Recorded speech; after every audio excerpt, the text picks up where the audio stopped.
get us a different setting for day 5, or chapter 5 of Fear and Loathing. I'm hanging out down here in the book hole.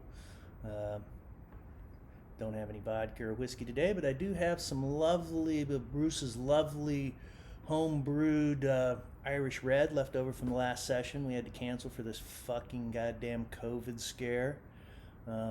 Anyway, I'm about ready to begin. Thanks for joining us, and let's get at this thing.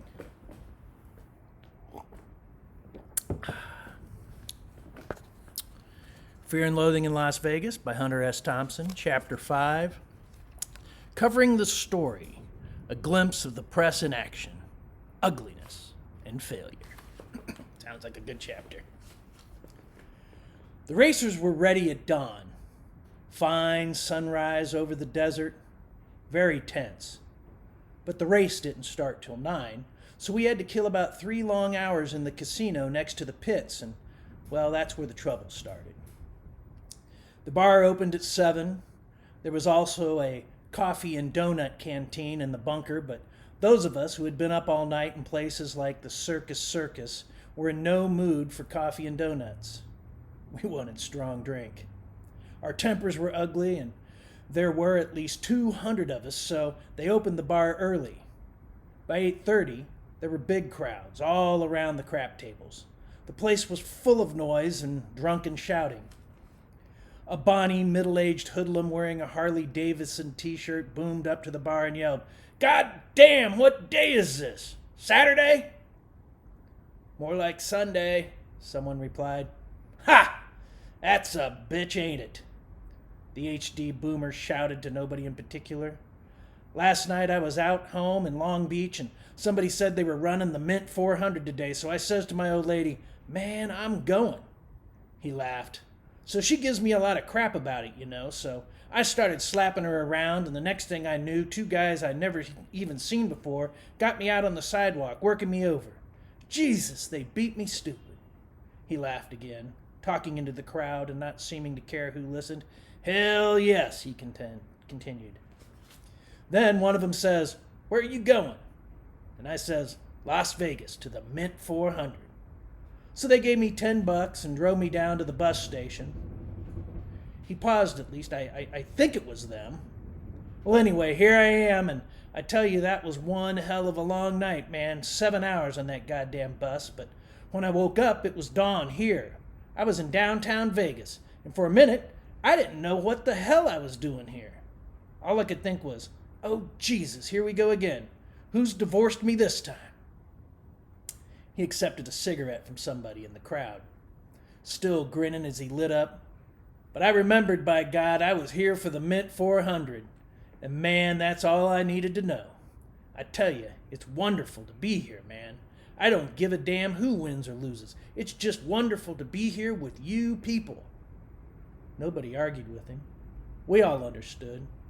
In some circles, the Mint 400 is a far, far better thing than the Super Bowl, the Kentucky Derby, and the Lower Oakland Roller Derby finals all rolled into one.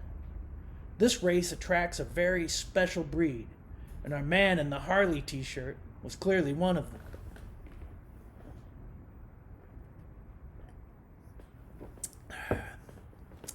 The correspondent from Life magazine nodded sympathetically and screamed at the bartender, "Sons of mine, ways he needs." "Fast up with it," I croaked. "Why not 5? I smacked the bar with my open, bleeding palm. "Hell yes, bring us 10.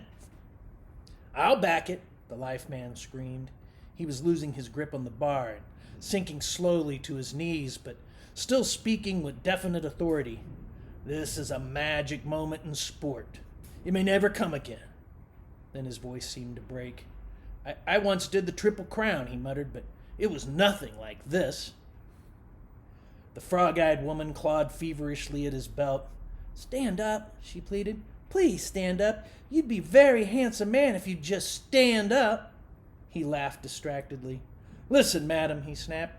"I'm a damn near intolerably handsome man down here where I am. You'd go crazy if I stood up." The woman kept pulling at him. She'd been mooning at his elbows for over 2 hours, and now she was making her move. The man from Life wanted no part of it. He slumped deeper into his crouch. I turned away. It was too horrible. We were, after all, the absolute creme de la creme of the national sporting press, and we were gathered here in Las Vegas for a very special assignment to cover the 4th annual Mint 400. And when it comes to things like this, you don't fool around. But now, even before the spectacle got underway, there were signs that we might be losing control of the situation.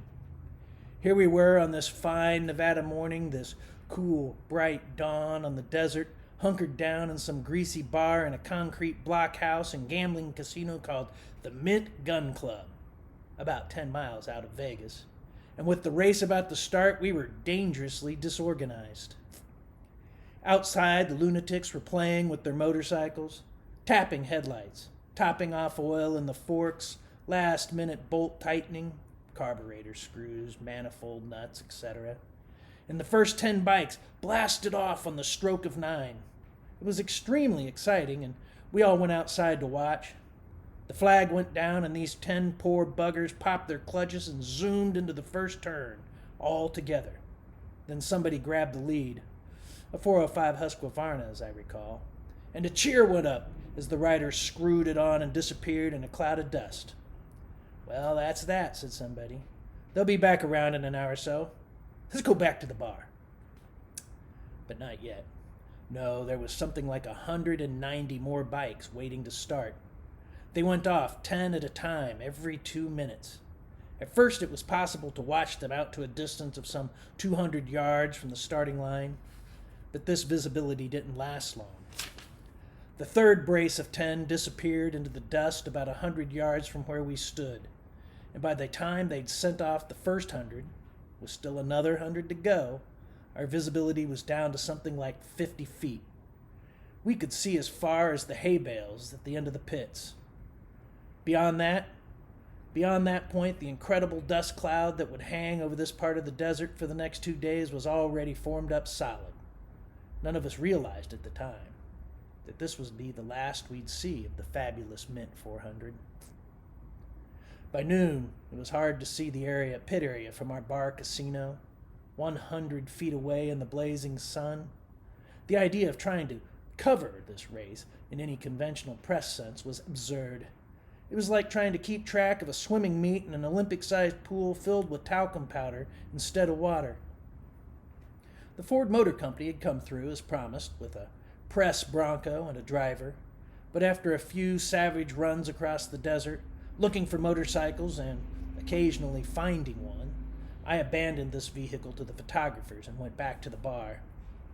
It was time, I felt, for an agonizing reappraisal of the whole scene. The race was definitely underway. I'd witnessed the start. I was sure of that much. But what now? Rent a helicopter? Get back in the stinking Bronco, wander out on that goddamn desert and watch those fools race past the checkpoints, one every 13 minutes? By 10, they were spread out all over the course. It was no longer a race. Now, it was an endurance contest. The only visible action was at the start-finish line, where every few minutes some geek would come speeding out of the dust cloud and stagger off his bike. His pit crew would gas it up and then launch it back into the track with a fresh driver. For another 50-mile lap, another brutal hour of kidney-killing madness out there in that terrible dust-blind limbo. Somewhere around 11, I made another tour of the press vehicle, but all we found were 2 dune buggies full of what looked like retired petty officers from San Diego. They cut us off in a dry wash and demanded, "Where's the damn thing?" "Beats me," I said. "We're just good, patriotic Americans, like yourselves." Both of their buggies were covered with ominous symbols. Screaming eagles carrying American flags in their claws. A slant-eyed snake being chopped to bits by a buzzsaw made of stars and stripes, and one of the vehicles had what looked like a machine gun mount in the passenger side. They were having a bang-up time, just crashing around the desert at top speed and hassling anybody they met. What outfit you fellas with?" one of them shouted. Then the engines were roaring. We could barely hear each other. "The sporting press," I yelled. "We're friendlies. We're hired geeks." Dim smiles. If you want a good chase, I shouted, you should get after that skunk from the CBS News up ahead in the big black truck. He's the man responsible for the selling of the Pentagon. Hot damn, two of them screamed at once. A black truck, you say? They roared off, and so did we, bouncing across the rocks and the scrub oak cactus like iron tumbleweeds. The beer in my hand flew up and hit the top, then fell in my lap and soaked my crotch with warm foam. You're fired, I said to the driver. Take me back to the pits. It was time, I felt, to get grounded, to ponder this rotten assignment and figure out how to cope with it. La Serra insisted on total coverage. He wanted to go back out in the dust storm and keep trying for some rare combination of film and lens that might penetrate the awful stuff. Joe, our driver, was willing. His name was not really Joe, but that's what we'd been instructed to call him. I had talked to the FOMO code boss the night before, and when he mentioned the driver he was assigning, he said to us, his real name's Steve, but you should call him Joe. Well, why not? I said. We'll call him anything you want. How about Zoom? No dice, said the Ford man. It has to be Joe. La Serra agreed, and sometime around noon we went out on the desert again in the company of our driver, Joe. I went back to the blockhouse, bar casino, that was actually the Mint Gun Club, where I began to drink heavily, and think heavily, and make many heavy notes. The end of day 5, guys. Hope you're all surviving. Grab a beverage, and we'll talk to you tomorrow.